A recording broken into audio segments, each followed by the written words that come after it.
There are a ton of superstar players in college football, but honestly the guy going under the radar the most is Brock Bowers. He is truly a generational tight end prospect, has rewrote the Georgia record books, and will probably be a guy who plays 10 to 15 years in the NFL. That is how unbelievably high I am on Brock Bowers, and he has truly been spectacular for the Georgia Bulldogs. While he has been injured for part of the year, Bowers' impact has been insane, and in today's video, I want to talk about how Brock got to this point. We're going to go through his high school days, talk about his recruitment, what he's done at Georgia, and how good he could be in the future. I'm going to take you on the journey of Brock, but before we get started, be sure to subscribe if you love college football content, leave a like if you want to support today's video, and let me know what player, team topic, or situation I could cover next.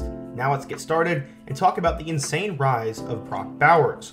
Before we get started with the video, I want to interact with you guys more on social media, so be sure to follow me on Instagram and let me know your thoughts on Brock Bowers. Let me know what player you'd like to see a documentary on next, and if you are a player or a coach and want a video on the channel, also be sure to reach out, as I'd be happy to potentially talk about your story on here.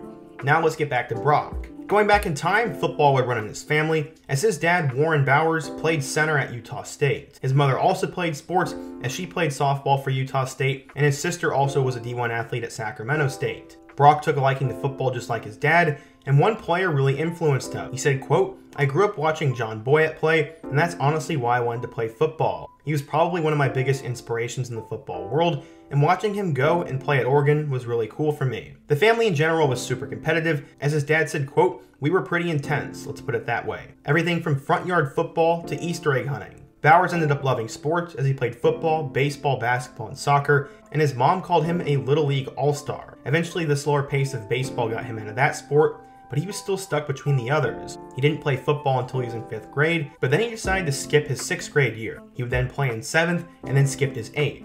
There was a pattern there. Eventually, though, he would take it very seriously, as when his trainer first met Brock as an 8th grader, he had no idea how much potential he had. There was one thing that everyone knew about Brock, though. He had an impossibly high standard he wanted to live up to, and was extremely internally driven. Once, he attempted to dunk a basketball in the driveway, and he stacked up some chairs and would use that as a springboard. On the first try it worked, but then he broke his arm on his second attempt. He would eventually arrive at Napa High School, and was seen as a dual sport athlete, and had a really weird start.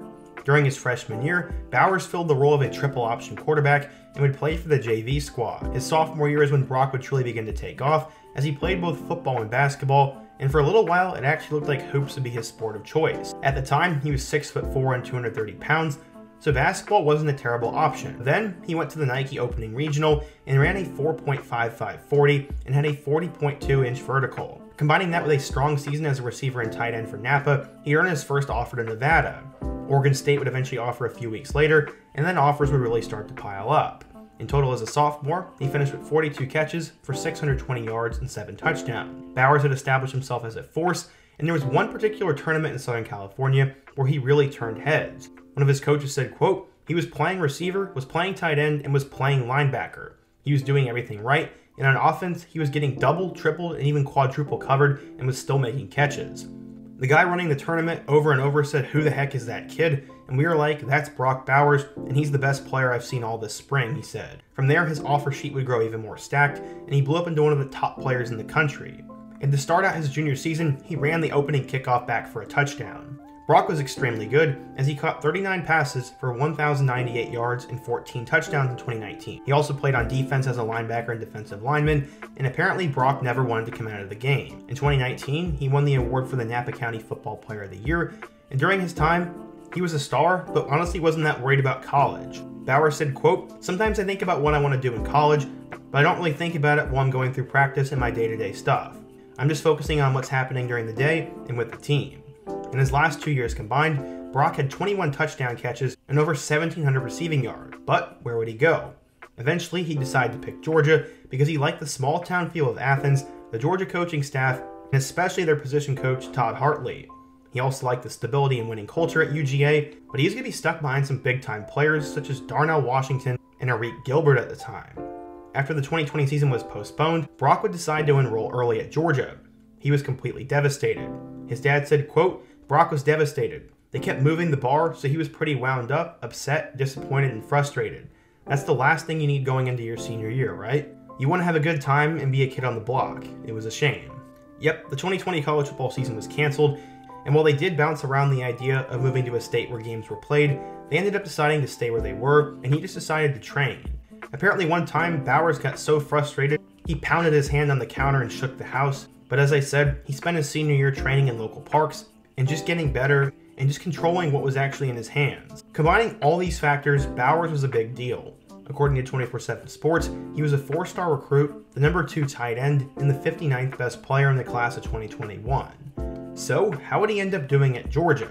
Well, let's take a look. So when Bowers arrived at Georgia, there really wasn't much hype to him. He was just another 4-star recruit coming into Athens, but Kirby Smart really liked him. After his first spring scrimmage, he said, quote, "He's a talented guy, he's bright, and he's learning quickly.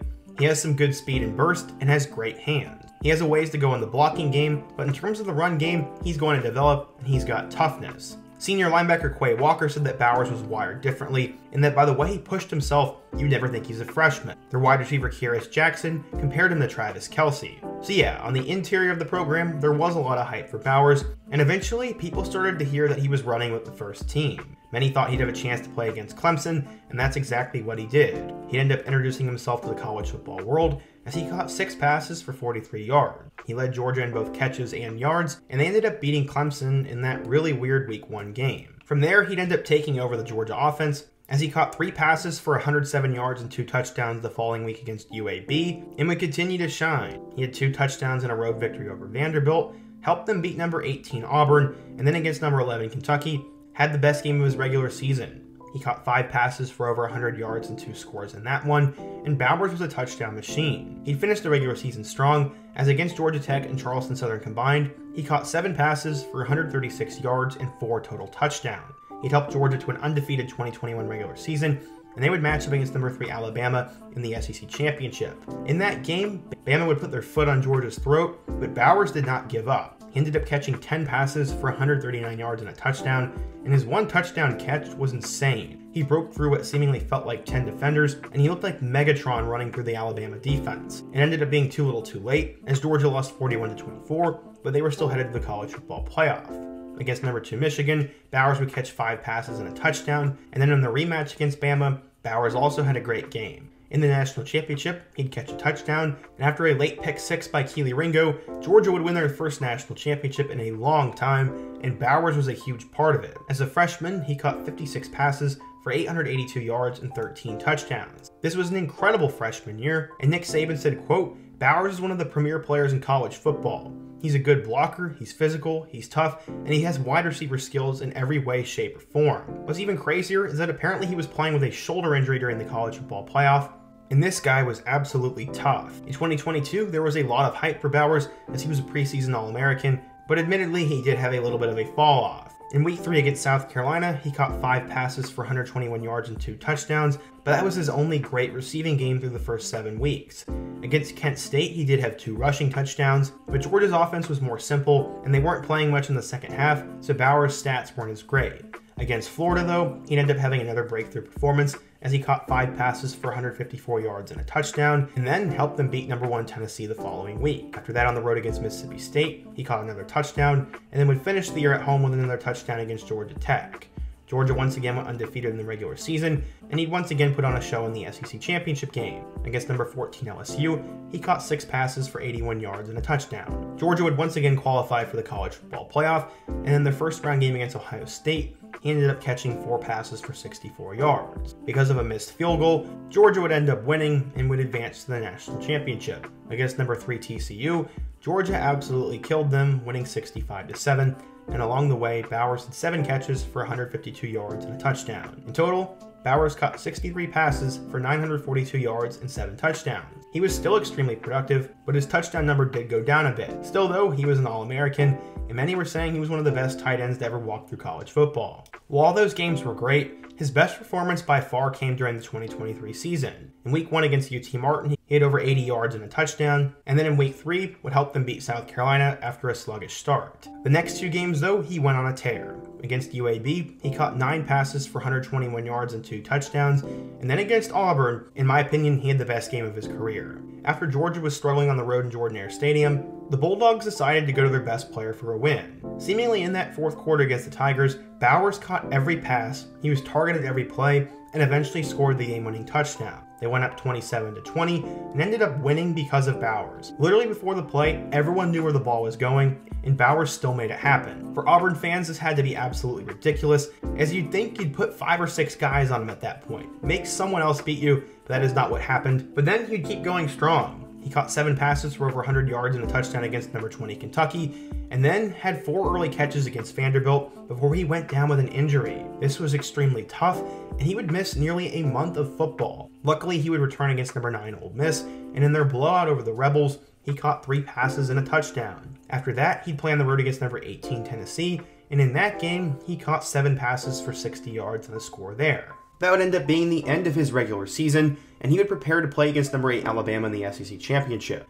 Georgia was eyeing a national championship, and while Bowers had a solid game, Bama ended up winning and Georgia fell short. He caught 5 passes for 53 yards, but it just wasn't enough. On the season, Bowers caught 56 passes for 714 yards and 6 touchdowns, despite missing a substantial amount of time. He was also the best player on the field, so it's miraculous that he ended up having these stats to begin with.